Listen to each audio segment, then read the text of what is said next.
Good evening, everyone. Thank you, Shikha, and the Express IT team for allowing us to spend 15-20 minutes with you at this event. I think a lot of you know about Juniper Networks. We have customers in this forum here who use Juniper extensively to run their IPs at IP core. Vodafone is one of the largest customers we have. We also have ESBS here, which runs our cloud. We run the cloud operations on Juniper Networks. But for others, and some few of you who do not know what Juniper Networks is, a quick slide of what we do, right? You know, this company is about 20 years old and $5 billion of revenue. We address the data center networking and the security portfolio requirements for most of the customers across the world. Some of the largest banks, largest telecom organizations, and a lot of other companies run on Juniper. Out of the 10,000 odd employees, we have about 3,000 based in India, so that's a large setup that we run. Right? So people know about, sorry, this is making some creaking noise, I'm sorry about it. People know about Juniper as a data center networking and security company. Today what we're going to do is not talk about that. We're going to talk about AI-enabled network transformation. And what we mean by that is, if you look at a typical user experience right now, you as CIOs leading organization with 500 employees or 5,000 employees or 15,000 employees, a typical user experience of a network, the first point of entry today has become 9 out of 10 times the Wi-Fi experience. All of us entered this hotel, the first thing we did is logged into the website, put our room number, put our name, and then we got Wi-Fi first before you started interacting and meeting with people around. Wi-Fi is today defining productivity, it's defining employee satisfaction, a lot of user experiences, most of the applications in the organization consume Wi-Fi. Now this being a differentiator, and this is going to stay this way for the next few decades. Today what we're going to talk about specifically is augmented intelligence, as Mr. Vora said some time back, right? Why we call it artificial intelligence or machine learning intelligence. We acquired this company called Mist Systems, and this is what we're going to talk about. A quarter back, we acquired this company called Mist Systems. So Mist is founded by obviously some Indian technocrats out of Silicon Valley, right? It's a Wi-Fi company that we acquired in the month of March. With a large customer base on the right, you see customers like Walmart, customers like Google, Facebook, Mercedes-Benz, IKEA, right? So we've got a good mixture. Now, if you look at this profile and what I'm going to talk about in the next few slides, okay, we're doing a small demo for ourselves. Whether you are in the education space or the healthcare space, you would have requirements like asset tracking people, ensuring their safety. If you're on the retail business, you would be interested in doing digital marketing, focused digital marketing. There are multiple use cases which we can address using this portfolio of ours called Mist Systems, a new Wi-Fi portfolio that we discussed. Essentially, and the foundation, the way these people have built this product, they have primarily used machine learning to measure individual level user experience. Right? Now, typically a user walks into an organization and he says, how is your experience with the Wi-Fi? You would say, it's very good. Or you would say, no, the Wi-Fi is slow. Or you would say the Wi-Fi sucks. And when he means sucks, it could be that it is not able to connect, or there are signal drops or drops. Right? These are the two typical user experiences that even you as a CIO, when you lead a large organization, you keep getting this complaints. My Wi-Fi is not working well. Somebody somewhere, most of the millennials today only use Wi-Fi to connect, right? And they will keep complaining this. I'm not getting good Wi-Fi, signal is dropping. Now what these founders did, they built their entire technology and product value proposition using these two key complaints, right? Two key complaints that the customers tell us: Wi-Fi is slow or Wi-Fi does not work. They converted this into 7 technical measurable vectors And the entire ML, the machine language and the AI platform is built around how to measure these vectors and measure the user level experience on each of these vectors right through the life cycle. To take you through exactly what happens in the next 12 minutes that we have, I invite my colleague Keval to talk about it, right? And you will actually virtually see as we talk what exactly value this Wi-Fi solution brings. And this is not technical jargon, this is something that can be monetized.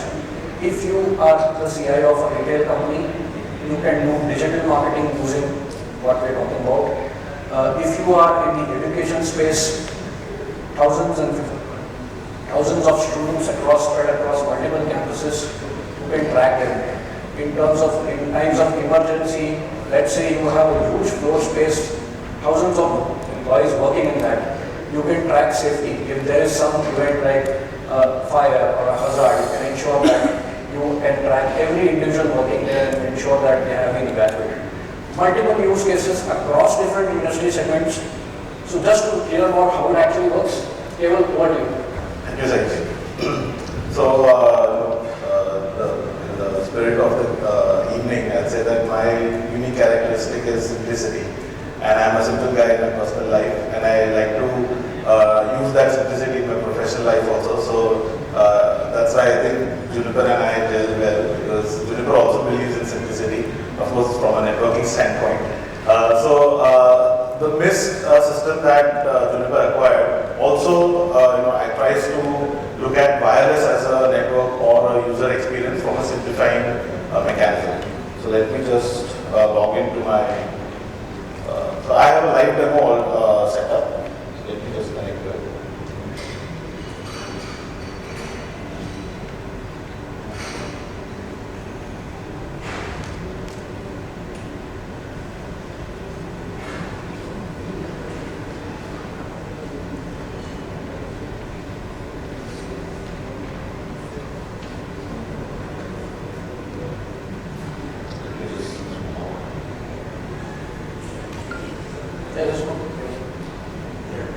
I hope you are able to see the words. So this is the portal from where the network admin or the CTO or anyone who wants access to the location can see this screen. And the first thing that is a differentiator or is a unique thing to us is that on the first screen you don't get AP related information.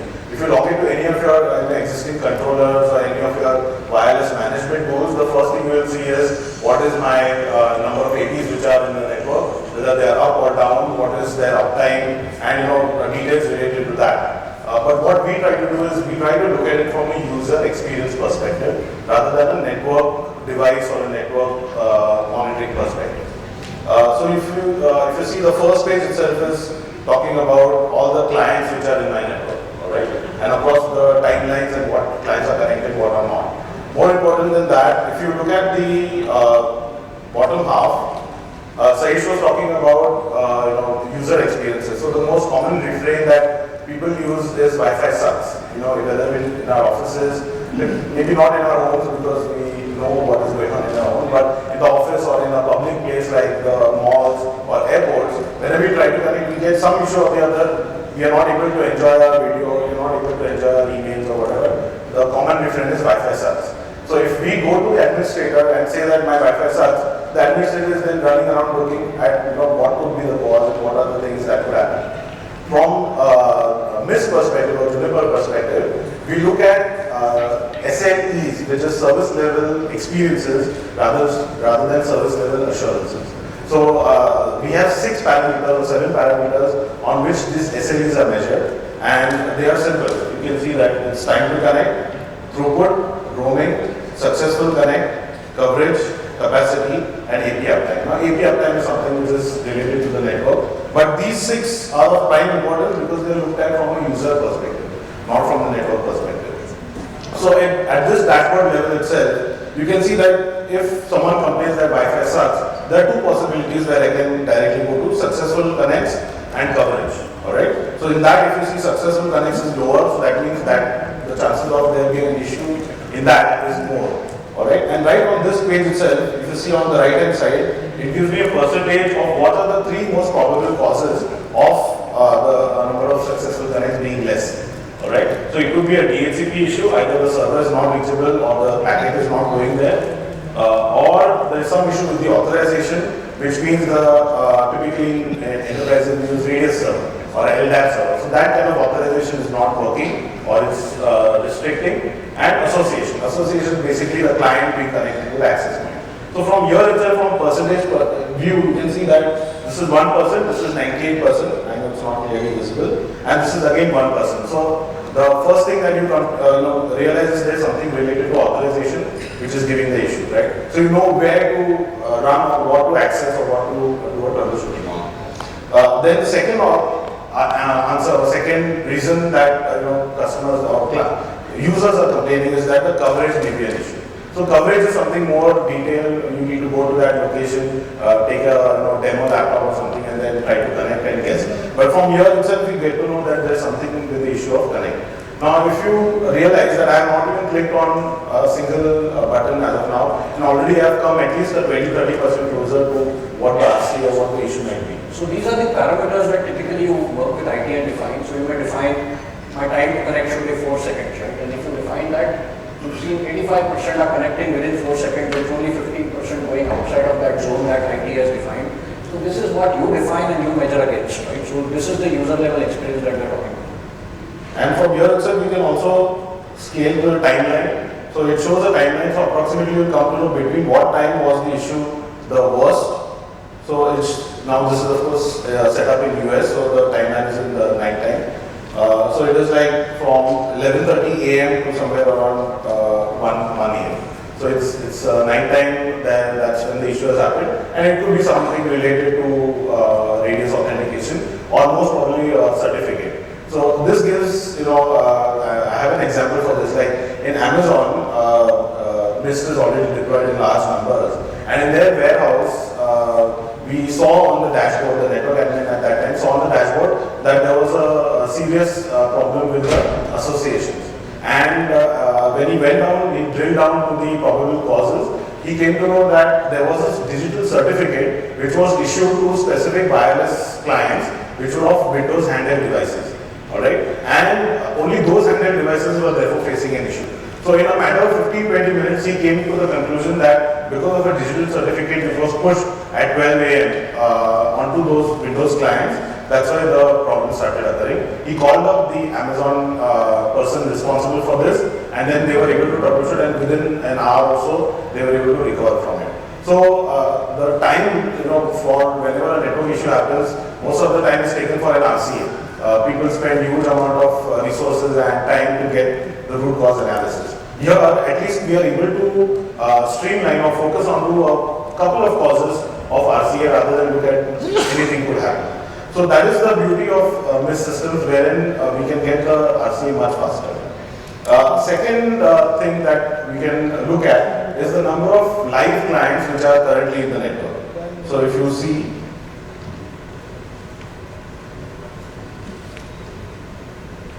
alright, so these are my clients which are connected, and if I go into location and I get a live view, now there are a couple of things that need to be done here. We need to load the floor layout in a CAD/CAM design or a PDF design. So that has already been done. So it could be an office space, it could be a warehouse space, it could be a mall floors, right? And this gives a live view of the clients which are connected currently onto your network. So the purple ones are the ones which are offline. So they had connected at one point, and that was the last known location. But the blue ones are the ones which are currently connected. Okay. And if you see these green squares, they are the access points. So there are 2 access points here, which are placed, one there and one here. Alright, and these green circles which you see, they are nothing but Bluetooth beacons. Alright, and another unique thing from the rest of the wireless world is that we don't have physical beacons. Right, so you don't have to worry about putting a small white box on the pillar or on the ceiling or on someone's desk. these are virtual beacons which exist in the access point itself. And one access point can give up to 16 virtual BLE beacons. Okay, so through this one access point, and I can actually place 16 of these circles at different locations. So like see, I have placed this right at the door of the NOC, or at the door of the executive briefing center, or at the door of conference 7. So in this kind of use case, it's like for an organization or maybe for a educational campus, you can place these at the doors and you can identify who have walked in and who have walked out. So you can do like a virtual attendance. Alright, so students when they walk into classroom number 10, they can be tagged in their attendance system in the back end. And when they come out, they can again be logged out. This could also be done for employees in an office space, wherein you log into if you go into the NOC, typically people use physical access cards, so that will still be there. But your employee access card can also be used as a Bluetooth asset, and that can be tagged. That can be tagged when you enter the room. That will show your attendance. All right. So in this way, you can do asset tagging. So this is for an educational campus. Similarly, for warehouses, you can actually tag boxes, your shipments, all right? Or for hospitals, you can tag the most critical machines which are there in the hospital. So if anyone needs to know where is the heart lung machine and whether it needs to be taken to operation theater 1 or 2 or 3 or 4, the person at the console itself will know where the location is, and he can page the necessary guide, pick that up and take it to the operation theater. So that will save a lot of time and money and of course human lives. So that is another use case. Again, we can use the same thing for other equipment, maybe from a car manufacturing perspective.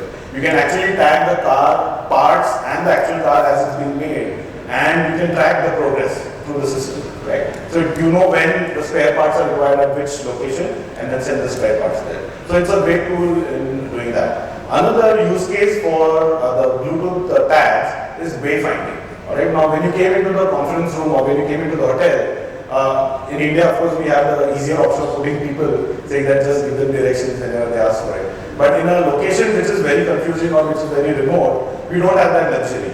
So in that sense, if you place an AP, you can put 16 beacons, virtual beacons across different pillars or different segments of the hotel.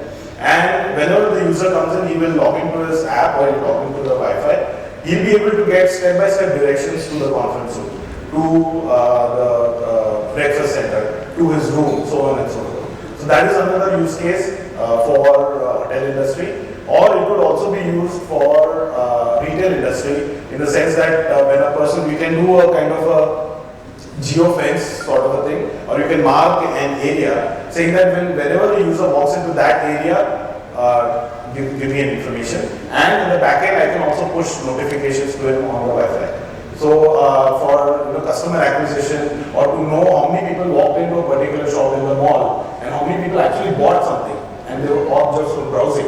Both these trends can be taken and then it can be used for monetization, for business purposes. So you can see there are a lot of business benefits or use cases to all the technical things that can be done through WIS. So this is all about what are the use cases and those things. But from a network standpoint, again coming back to my roots, as our DNA and say, from a network standpoint, for the admins or the CTOs or the CIOs of the enterprise, the most common thing is what is happening in the network and what can I do if any problem arises. So for those things, we have a troubleshooting tool, and here we are using the machine learning from which the user information we are already capturing, as well as the artificial intelligence is built in. Everybody is familiar, or everybody actually uses Siri, Alexa, Google, and all these virtual assistants, right? So MIST has developed a virtual assistant. It's not voice activated yet, but it's actually a natural language query assistant. So instead of typing a SQL query or a complicated query, I can simply say locate a client.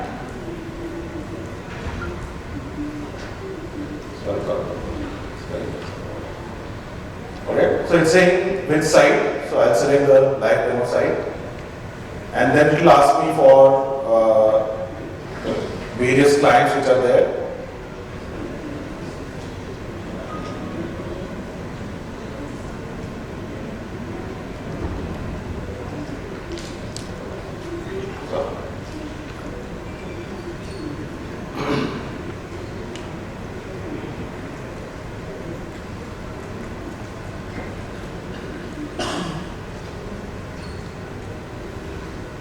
Right? So it's showing you all the clients which are actually connected or were connected. And let's say I just take a random name, let's say Rachel's IP4, for example. Okay, so it already knows the MAC address, so it tracks it in the tool and says that currently the iPhone is not connected.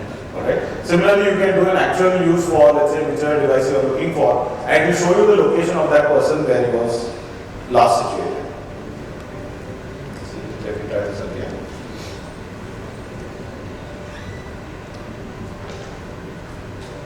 Let me try Jody's iPhone. Alright, so these are currently not connected. But here, right from a particular point of view, as Saiish was saying, from a security angle, you can see where the person was, or what was his last location.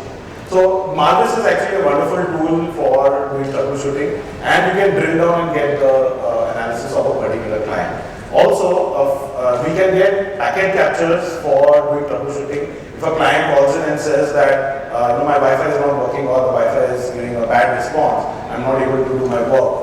You can actually see after every 20 seconds there is a packet capture of headers done by this system, and you can analyze that as we do connecting a Wireshark or some kind of a mechanism where we collect the logs. So in that way we can also do a troubleshooting from a wireless transfer. Of course, there are other things like guest access, typically for which wireless users are used, or enterprises and education campuses can be deployed for. So these are the major things or the new things that are there from an AI perspective in a wireless scenario or network scenario. So that's what I wanted to convey to you. I hope I was clear. I know I ran out of time. I love to talk. So this can go on for another half an hour and we can pick up use cases and go deeper, but I think time is a constraint, so we have to call it now. If there is any more specific interest to your organization, we are around here. Do reach out to us. Can we just look at the mail IDs, or you can drop us a note and then we'll surely get back to you. Something very wonderful which can make a difference to the organization from a digital engagement perspective. I hope you like the small demo that we did, and thank you for